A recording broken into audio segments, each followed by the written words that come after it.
I don't really understand this idea that parents should decide what's being taught. I'm not a professional educator. I don't have a degree in social studies or science. We send our children to school because we want them to be taught by people who have expertise in the subject area. And that is not my job. Is that unbelievable? Nikole Hannah-Jones says this earlier in the week as she promotes the 1619 Project. The New York Times puts it out, makes a curriculum across the country, and it matters to every household watching right now. Is that true? Parents should have no say in education? And she's not a professional? I thought she's on Howard University's faculty. I want to talk about this with three perfect people who tackle topics like this on a daily basis. They have the Cut the Bull podcast co-hosts. They are Professor Wilfred Reilly, Charles Love from Charleston, South Carolina. Shamika Michelle is joining us. Together, they are cutting the bull. Shamika, I'll start with you. I was shocked to hear that. Terry McAuliffe tried that. He's no longer a candidate to governor. He lost. What does he have against parents, Shamika? Brian, you know, Nikole Hannah-Jones is a prime example of what happens when a woman marries a man who takes her last name. And I can't help but wonder if she attributes her success to hard work and determination, or the fact that she is a mixed American, and so therefore she's where she is because she's privileged, because she's half white. I think it's an insult to parents that you feel like we don't have the intelligence to decide what our kids should be learning. Of course, we should have some type of input. Am I, the person to teach my child calculus? No.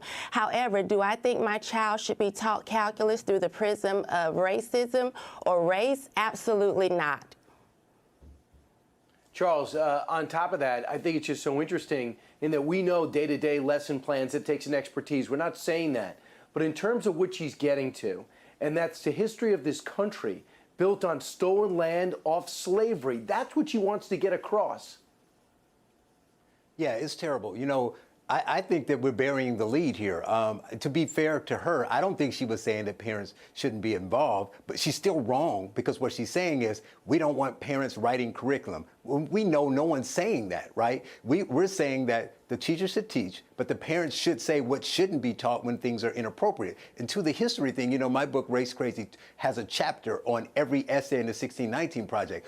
Why I say they're burying the lead is what she said in this interview. Earlier, she said that it's not a work of history, it's a work of memory. And now in this interview, she said both, that it's a journalistic project, not a history project, and that she's not an educator. Well, if that's the case, it shouldn't be taught to kids. And if they're going to do it, I would challenge all these people who are lauding this new book she has to take my book and teach them both and use it as a critical thinking exercise and see which is really the true history.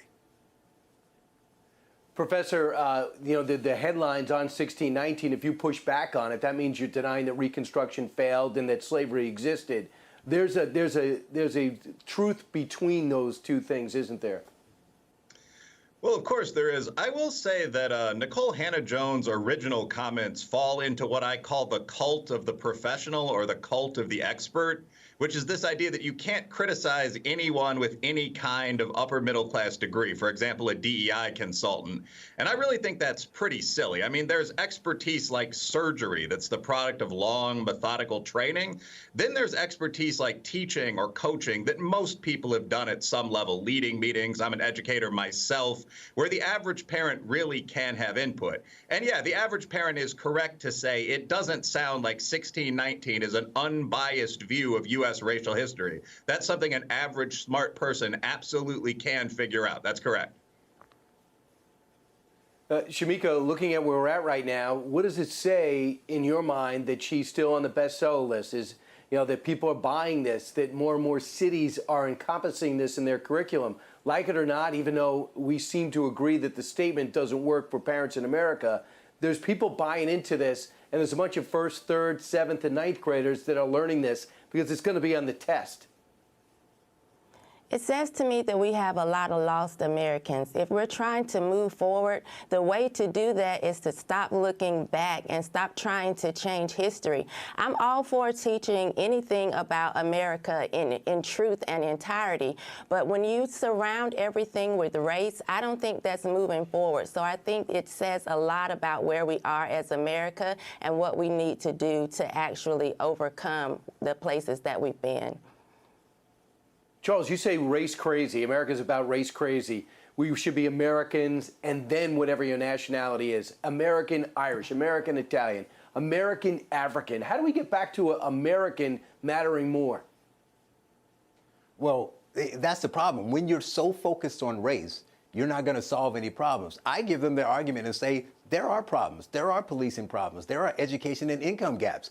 But you're not going to solve them by just carrying signs and saying, well, it's all systemic racism. One, it's not all. I am not saying clearly here that is not a percentage of. What that percentage is it 2? Is it 20? I don't know. But I know it's not 100.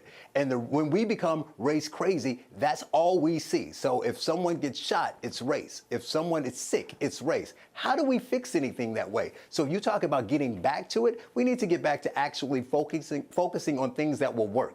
Just think about what they propose. And if it won't fix anything, just don't be afraid to cast it aside. Don't let them call you racist or whatever the case may be. That's just BS. It's not going to work. So I'm not going for it. You can't teach me that tell my 10-year-old that he is the reason why racism exists and think you're going to fix it. It's silly. Or telling black people that you need to learn math the black way. That's not helping anything. And until people wake up and stand up and speak out against it, nothing's going to change. And thanks so much, guys. I appreciate it. Pick up the Cut the Bull podcast. It dives into race. It says America was never perfect, but we're trying to be. But where we're going right now is actually going to destroy the country, and you get into in-depth conversations on it. Professor Riley, Shamika, Charles, thanks so much. Appreciate it. Thank you. Thank you. Hey, Sean Hannity here. Hey, click here to subscribe to Fox News YouTube page and catch our hottest interviews and most compelling analysis. You will not get it anywhere else.